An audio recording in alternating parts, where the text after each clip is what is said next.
Oh, hello. Oh, G. Mm. Hey, ka phone ka record oh. Wala. Ang lo ka distract ron drop buro kasi yung ko ma Mm. katakanin abikin ka TNT chungzangin soi ka Oh. hel tu le lo tu an tam ang reng ni na langa Mm. kami chungzang ka ni nge ngai dan itum reng nge Ah, tumreng phê tu ni ba? TNT ka ikap shim du nge ama iraim de na in milawanga handa Gặp sim đi cái cả nó thân từ rồi này nè. ni a chua À, ngồi thiếu kỹ à. Người thật. ero Ờ,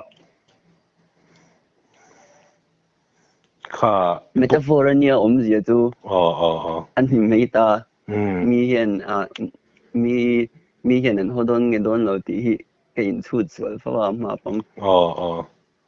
Hotura an hotura ka rin te thenin thenin khelle manglawa an hotura ka rin ni pui mi rin an khel tura ka an khel viong em o tia ka rin tu paragon ni na ganin bedol na hip hop community kan UPC ni ti kha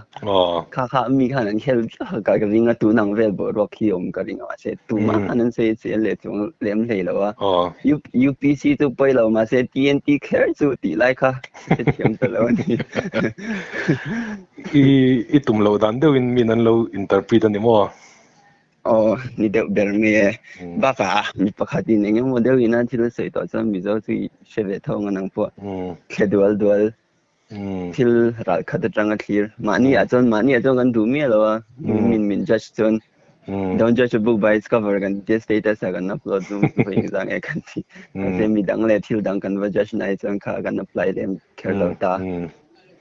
TNT iwa mu sit na le iwa diriam na po adi chong lo wa i atla thu tang hanin mil ema imang tamai ani mo diriam chu soi lo TNT tung ai lu zia le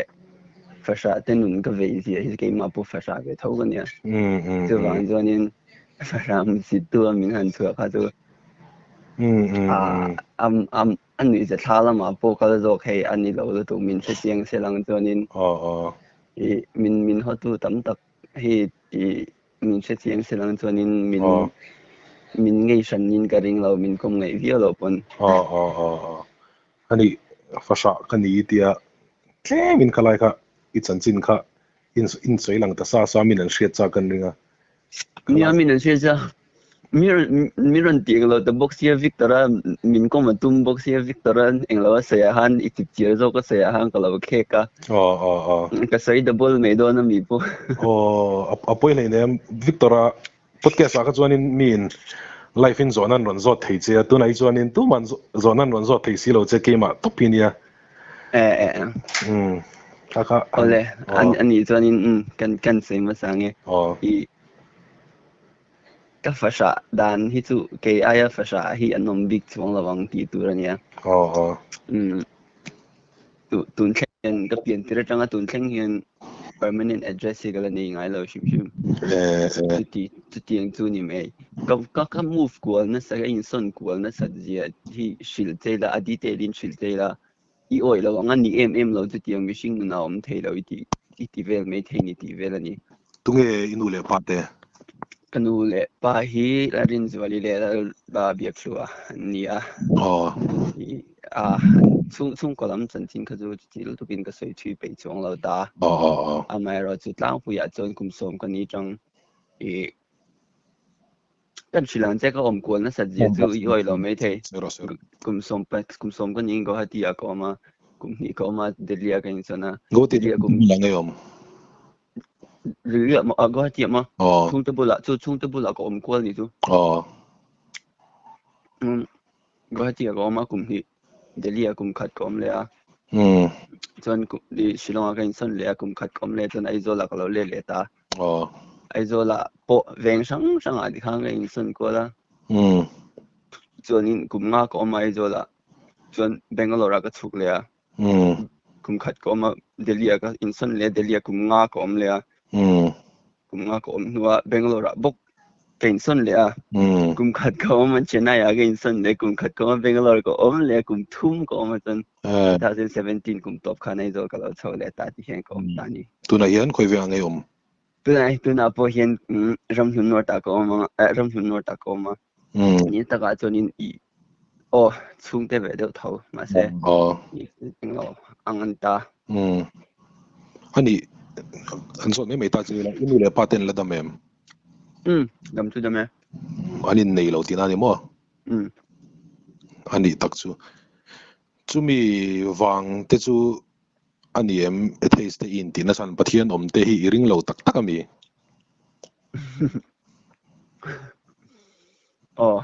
ring lo tak tak ke eng tik lai tangin ti tiang ve la tang tho chuan ani chuan idin muna wang hian in pathian idem tira pathian hi a om ring lo pathian hi chu om se chuan in tiang em kan ni lo ang ti ril ru ipu deuh nge tu ka te rol chua ka put dan ania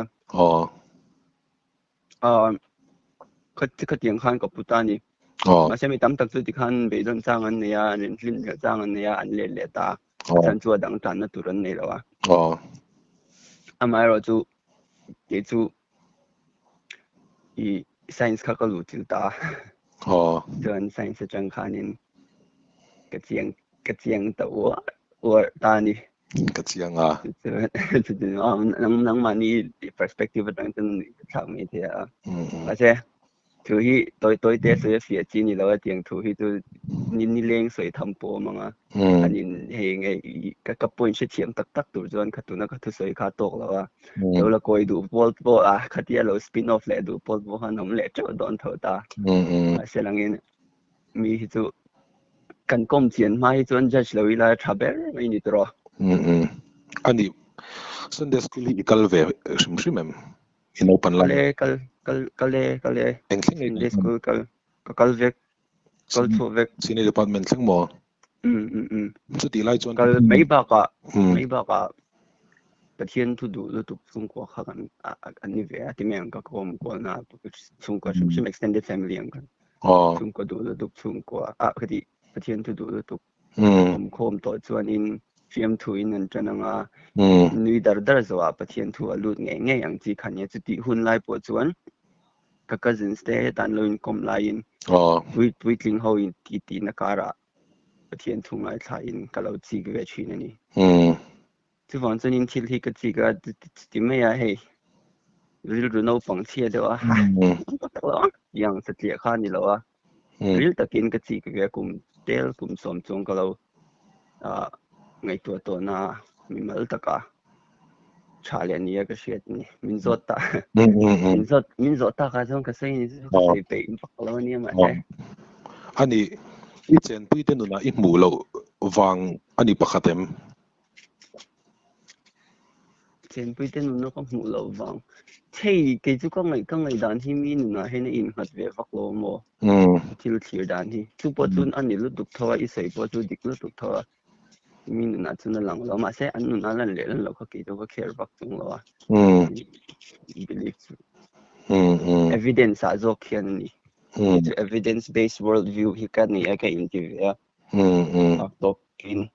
ka shet lo chu la tam no tu na chuan ba ka hei ke chu ril ru sakhat ngit bor nei chi kan ni lo ke ka ril ru he ki kai po thak the reng kan ya I karil ru hi ein hong reng ani om zia chu ama ero chu sero ama ero chu karil ru ka thak tur chuan evidence chatok tak kamamo mase Christian chu rin na kalanisia a hal tak view dan ni moi tan chuan ni Christian kal India fiana atakani hi ni ya fin fiana ima mo zel chuan in til hau tak tak ani dona amai ro chu I enge mo khate anga nang ma a fin fiana I mu kha chuan in irin dan po I thak she lo tina ni mo ni khat chung in ka thak ma lang chu ni me ani lungai cha lung ngai deuh chang te nei ve thin karinga chunga chuanin engtin nge irilrua om thin engtin nge i om ve thin mi mamo ngoi chang i mihring puite a lung oina han mu lo chang te nge i nei ve nge nga chunga engtin nge i om thin ka cover clear dan hi dang ko mo mi ko te ka dong lakso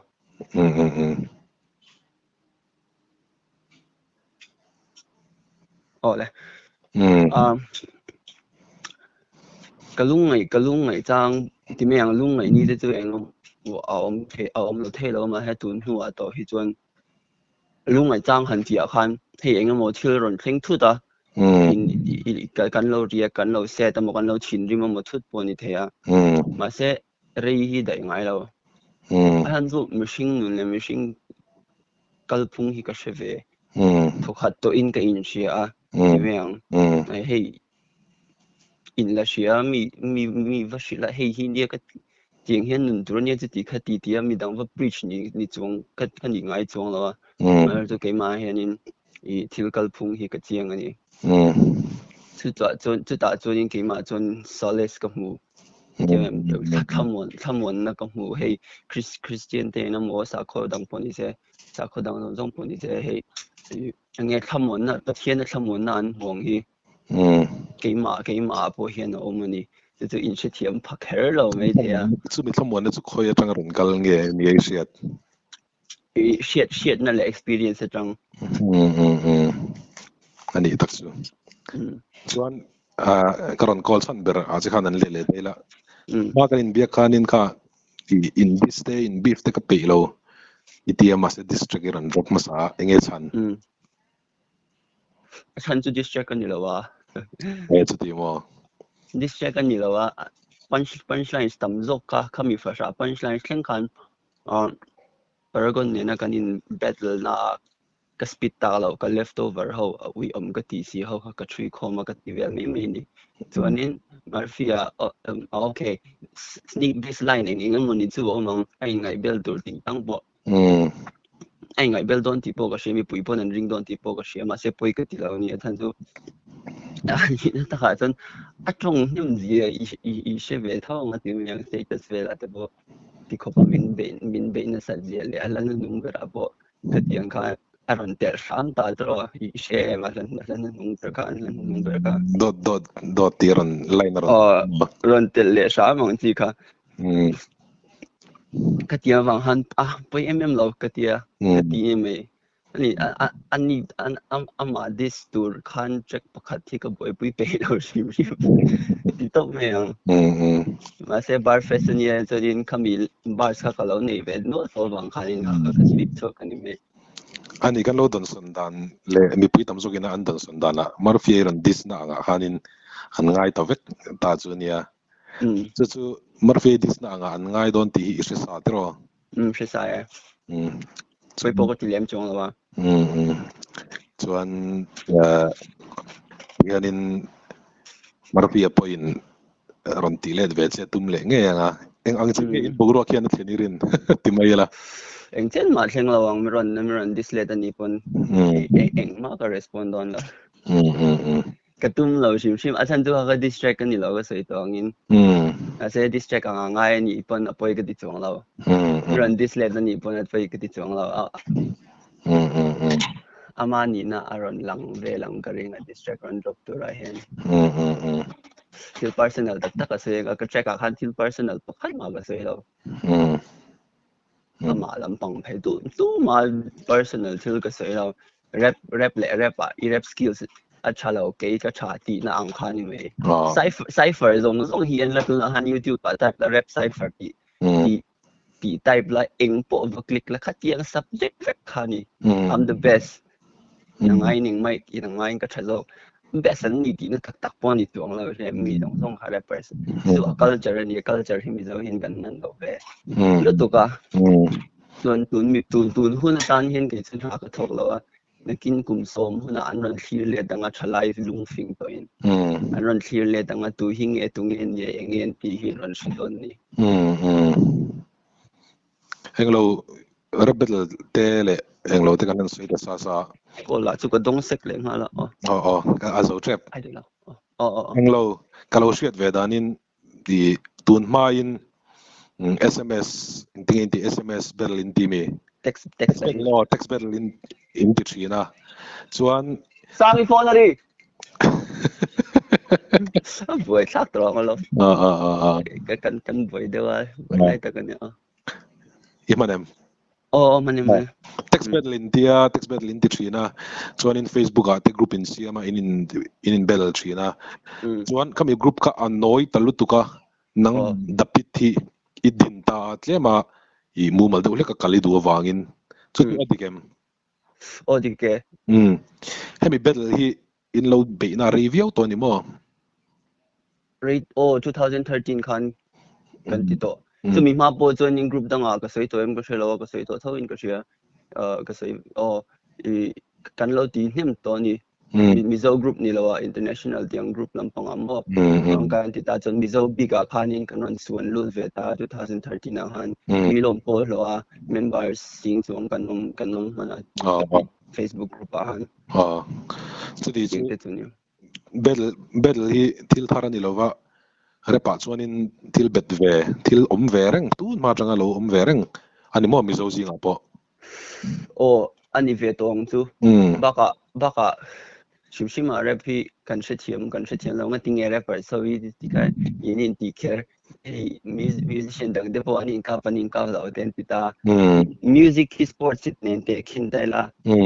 genre dang how is football te basketball thani ta se anin liam an ni an ti pa liam ni asin liam na ma kurong lo ma he rap chu combat sport ani abi takin the pit hi UFC ang velani rewan chan achang le kanin pri tang achang le kanin ne kang achang le kanin rek ang bor bokara ma se ring chunga ani turni a game chunga ani turni a game pona so ne le in hot le in beef ka pe lo shim ngai lo bokang Murphy chang status ka update voi khat po tu ma se turan shelo a chan chin hi mi bula ka soya a chezong mo chazong po ka soi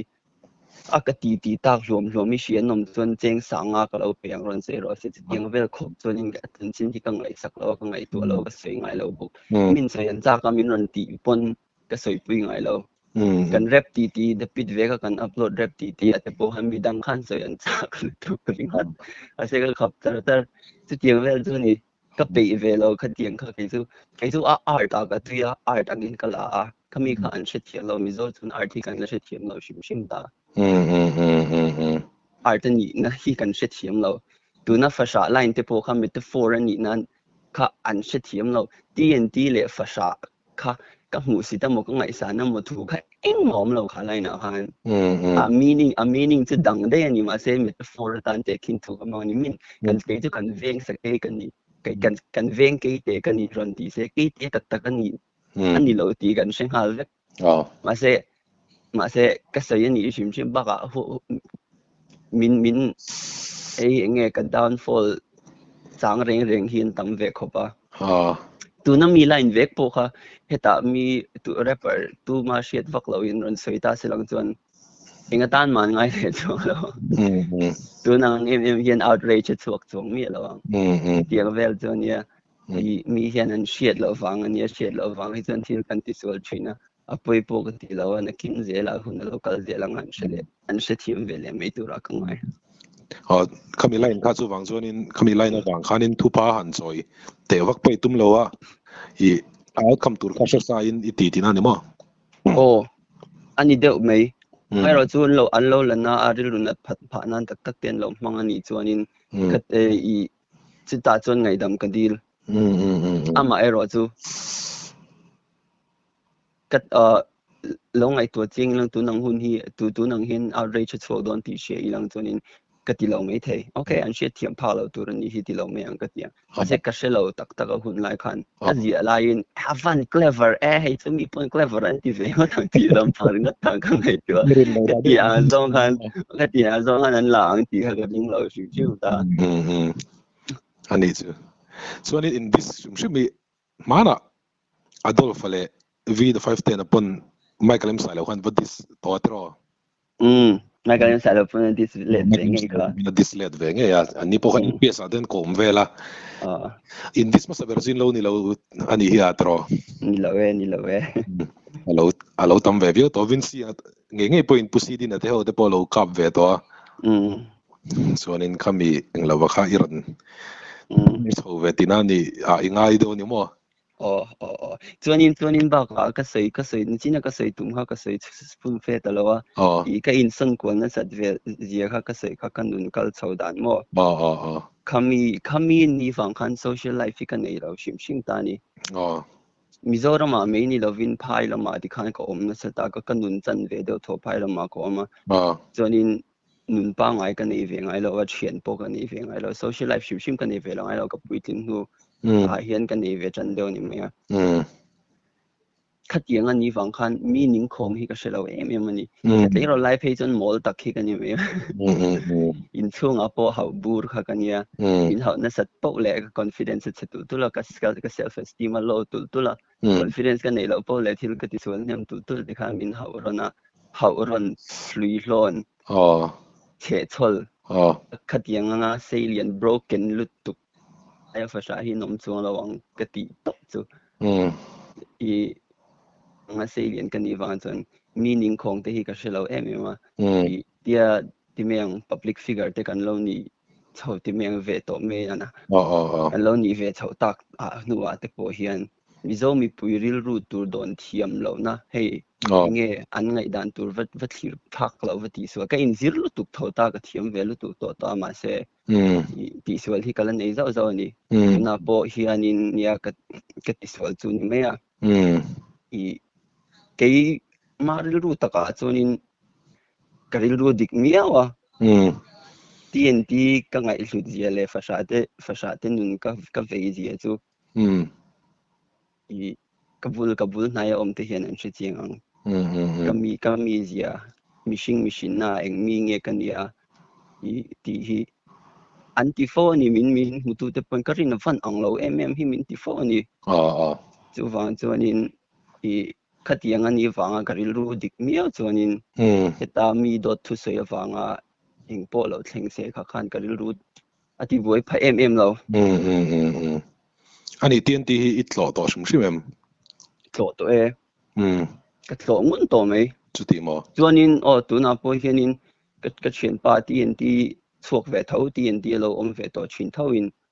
afa birthday lom do na TNT ave ka lom do na chuta chun local vero mi lo ti tong nge a kan go rop chwa ma do ti ni min pi ave khanin ka ja ani engting lo don so na jerin TNT a ka shelo le kan hung chu ani perform tu TNT ta che selai I huwa mangem a thonin huwa me chu perform la ni kha te min nei sa theila te kha aron tia chon o te reng me ka lo tia ani dak chu hei hun sep takara income na hun min siam sakawain kaloma zaina Victor na in podcast turatan dus ada kalan se hemi longai sa tu te an Victor the Scavenger tuna hian engineer a podcast a chudo na zaina hianin chu lo en chau turin kan som hal anang ma bon som vere rengte ni en lo en ve chho do ni kha aya chip tier zo khan thu kan sei thura ngai la tu na hi chon hun kan ni tlem he wangin he in siam mek turang vel kan ita te wang chon ni chip tier zo kin Victora